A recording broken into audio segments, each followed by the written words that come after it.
সিন্নি খাইলা কার দিয়ে মোল্লা চিনলা না, যে মোল্লা তোমাকে মাথায় পাগড়ি উঠাইলো, যে মোল্লা তোমার গায়ে জুব্বা উঠাইলো, আজকে সেই মোল্লার গায়ে তুমি হাত দাও। সেই ইমাম, সেই মুয়াজ্জিন, সেই উলামায়ে কেরামকে দেশ থেকে তুমি তাড়াইতে চাও। ইজতেমার মাঠে গিয়ে তাজা তাজা প্রাণগুলো তুমি হত্যা করতে চাও। তুমি মুসলমান হইতে পারো না, মুনাফিক ছাড়ার কিছু না। ঠিক করে বলো, এরা মুসলমান না। আল্লাহ নবীর পিছনে নামাজ পড়েছে, মসজিদে নববীতে আযান দিয়েছে, তারপর মুনাফিকি করেছে। এই যে কথা বললাম, আব্দুল্লাহ ইবনে উবাই ইবনে সুলুল, লম্বা লম্বা দাড়ি, লম্বা লম্বা পাগড়ি। এখন বুঝতে হবে, লম্বা দাড়ি, লম্বা পাগড়ি, লম্বা জুব্বা থাকলেই সে ইমানদার হইতে পারে না। তার ভিতরে শয়তানে কাটি দিচ্ছে, ইহুদি, খ্রিস্টান, মুশরিক, মুরতাদরা তার ভিতরে চক্রান্ত করছে যে জমিনের ভিতরে, বাংলার ভিতরে, বিশ্বের ভিতরে মানুষকে, দিন ভোলা মানুষদেরকে দিনের পথে আনার একটাই রাস্তা, সেটা হচ্ছে তাবলীগ জামাত। ঠিক কিনা? এই তাবলীগ জামাতের ভিতরে কিভাবে ফাটল ধরাইতে হয়, ইহুদি, খ্রিস্টান, নাস্তিকদের মাথার ভিতর গরম হয়ে গেছে। এখন টাকা খাওয়াইয়া তাবলীগটাকে নষ্ট করার জন্য, ইজতেমার মাঠটা অপবিত্র করার জন্য আজকে ইহুদি, খ্রিস্টান আমাদের ভিতরে চক্রান্ত শুরু করছে। কথা বলে ঠিক কিনা? আমরা খাঁটি মুসলমান হইতে চাই। আমার মসজিদের ইমাম, আমার মসজিদের মুয়াজ্জিন, আমার দেশের হক্কানি উলামায়ে কেরাম যেদিকে চলবে, যেটা বলবে সেটার দিকে জীবন চলে যাক, তারপর ওই পথ থেকে অবিচল হব না। ঠিক কিনা বলো? মুনাফিক মসজিদেও নামাজ পড়ে, মন্দিরেও যায়। মুনাফিক মসজিদে নামাজ পড়ে, সুদও খায়। মুনাফিক মসজিদে নামাজ পড়ে, মুনাফিক ঘুষও খায়। আছে না নাই? মুনাফিক মসজিদে নামাজ পড়ে ইসলাম ধ্বংস করার জন্য টাকার বিনিময়ে ঈমান বিক্রি করে দেয়। আছে না নাই? মুসলমান হয়ে মুনাফিক, এরা টাকার বিনিময়ে ইসলামকে ছোট করার জন্য ইজতেমার মাঠের ময়দানের ভিতরে দুই গ্রুপের ভিতরে মারামারি লাগায় দেয়। কথা বলেন ঠিক কিনা? যারা ইজতেমার মাঠের ভিতরে মুসলমানদের ভিতরে দাঙ্গা লাগায়, মুসলমানকে আহত করে, নিহত করে, এরা মুসলমান হইতে পারে না, মুনাফিক ছাড়ার কিছুই না। ঠিক কিনা? আল্লাহ নবী বলেছেন, ইন্নামাল উলামা ওয়ারাসাতুল আম্বিয়া। আপনি কষ্ট পান আর নাই পান, আমার হক কথা আমার বলতে হবে। ঠিক কিনা? আল্লাহ নবী বলেছেন, ইন্নামাল উলামা ওয়ারাসাতুল আম্বিয়া। নবী নাই, নবীর ওয়ারাসাতের দায়িত্ব আমি উলামায়ে কেরামকে দিয়ে গেলাম। আল্লাহু আকবার বলেন। নবীর সাথে যারা থেকেছে, আদর্শ অনুসরণ, অনুকরণ করেছে, এরা কোনোদিন পথভ্রষ্ট হয় নাই। ঠিক তেমনি ভাবে আমার নবী বলেছে, ইন্নামাল উলামা ওয়ারাসাতুল আম্বিয়া। আমি নবী নাই, ওয়ারাসাতের দায়িত্ব উলামায়ে কেরামকে দিলাম। হক্কানি উলামায়ে কেরামের সাথে লেগে থাকবা, কোশ্চিন কালেও পথভ্রষ্ট হবে না। ঠিক কিনা?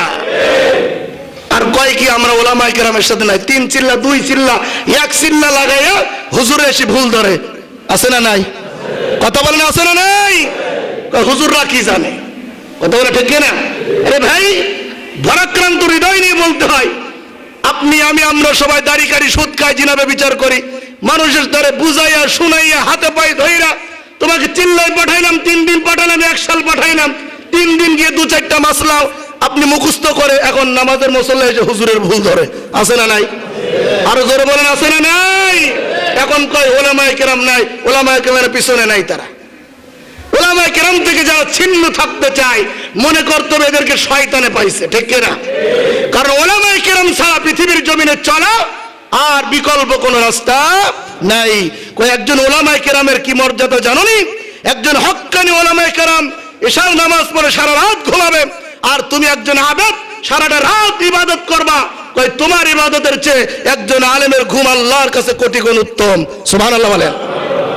আর আজকে কয় যে উলামায়ে কেরামের পিছনে নামাজ হয় না, উলামায়ে কেরামকে ভুল ধরে। আছে না নাই?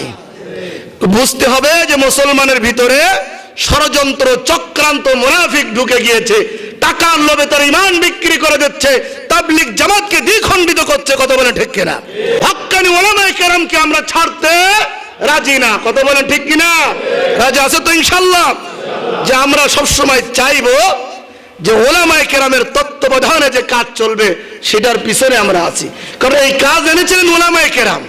আর আমি আপনি 2 চিল্লা, 3 চিল্লা, 1 সাল, 2 সাল, 5 সাল, 10 সাল দিয়ে, এখন বড় বড় পাগড়ি মাথায় দিয়ে, এখন আমরা আলেম ওলামার গায়ে হাত তুলতেও দ্বিধাবোধ করি না। ঠিক কিনা? আরে সিন্নি খাইলা কার দিয়ে মোল্লা চিনলা না, যে মোল্লা তোমাকে মাথায় পাগড়ি উঠাইলো, যে মোল্লা তোমার গায়ে জুব্বা উঠাইলো, আজকে সেই মোল্লার গায়ে তুমি হাত দাও। সেই ইমাম, সেই মুয়াজ্জিন, সেই উলামায়ে কেরামকে দেশ থেকে তুমি তাড়াইতে চাও, ইজতেমার মাঠে গিয়ে তাজা তাজা প্রাণগুলো তুমি হত্যা করতে চাও। তুমি মুসলমান হইতে পারো না, মুনাফিক ছাড়ার কিছু না, ঠিক করে বলো?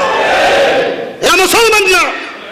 আল্লাহ নবীর পিছনে নামাজ পড়েছে, মসজিদে নববীতে আযান দিয়েছে, তারপর মুনাফিকি করেছে। এই যে কথা বললাম, আব্দুল্লাহ ইবনে উবাই ইবনে সুলুল, লম্বা লম্বা দাড়ি, লম্বা লম্বা পাগড়ি।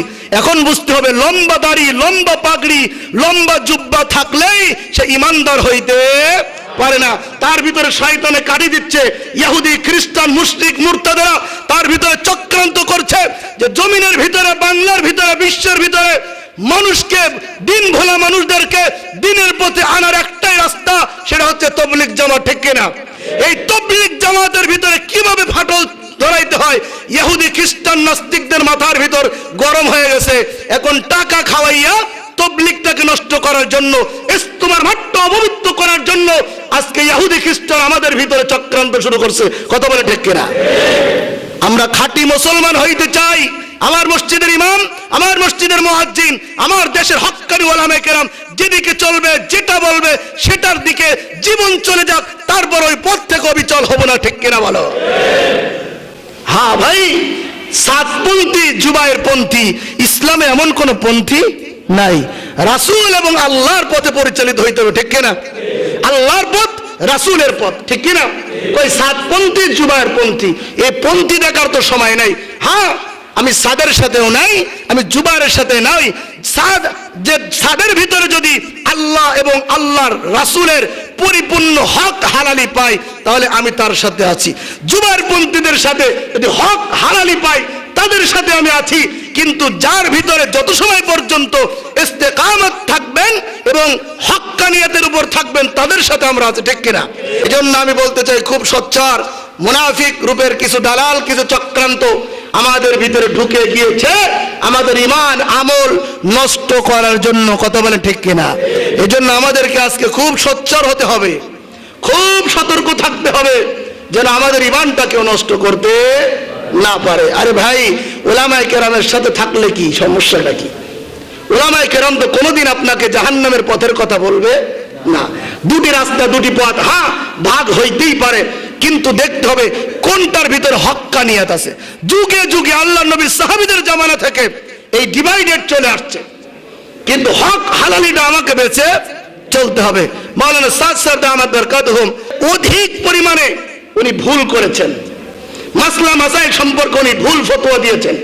মূল সমস্যা তাবলীগের ভিতর ডিভাইড হয়েছে এই কারণে যে উলামায়ে কেরাম বলছে যে এই ভুলগুলো তুমি করেছো, এগুলো ঠিক না। আমি শর্ট করে বলছি, এগুলো থেকে তুমি সারেন্ডার করো, তওবা করো, রুজু হও, রুজু হয়ে ফিরে আসো, তুমি তাবলীগ সারা জীবন চালাও, আমাদের কোনো আপত্তি। কিন্তু উনি যে ভুলগুলো করেছেন, ওনার ভুল থেকে উনি বিন্দু পরিমাণ রুজু হবেন না। যদি রুজু হইতেন তাহলে সংবাদ সম্মেলন করে উনি অবশ্যই মিডিয়ার সামনে আসতেন যে আমি এই কাজগুলো করেছি, আমি শুধরে নিলাম, আপনারা ভাই ভাই তাবলীগ জামাত চালান। একটা প্রমাণ দিতে পারবেন না। উনি আজও পর্যন্ত ইজতেমার মাঠের ভিতরে হানাহানি হয়, মারামারি হয়, বিশ্বের মধ্যে তাবলীগ নিয়ে তোড়পাড় হচ্ছে, উনি মিডিয়ার সামনে এসে বলতে রাজি নয় যে আমার ভুল হয়েছে। কথা বলে ঠিক কিনা? উনি যদি বলতেন তাহলে তো সমস্যার সমাধান হয়ে যেতেন। উনি বলে না, তাহলে বুঝতে হবে ইহুদি, মুশরিক, খ্রিস্টান ওনাকে হাত করে ফেলেছে, ঠিক কিনা বলো? এই জন্য ভাই খুব সতর্ক। আমি একটাই কথা বলতে চাই শেষে, পরিশেষে, যে মুনাফিক হওয়া যাবে না।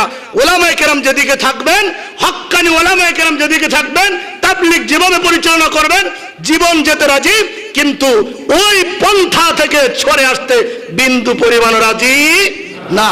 এই জন্য হক্কানিয়াত যেখানেই থাকবে, আমরাও সেখানে, কথা বলে আমরাও সেখানে রাজা আছি তো ইনশাআল্লাহ।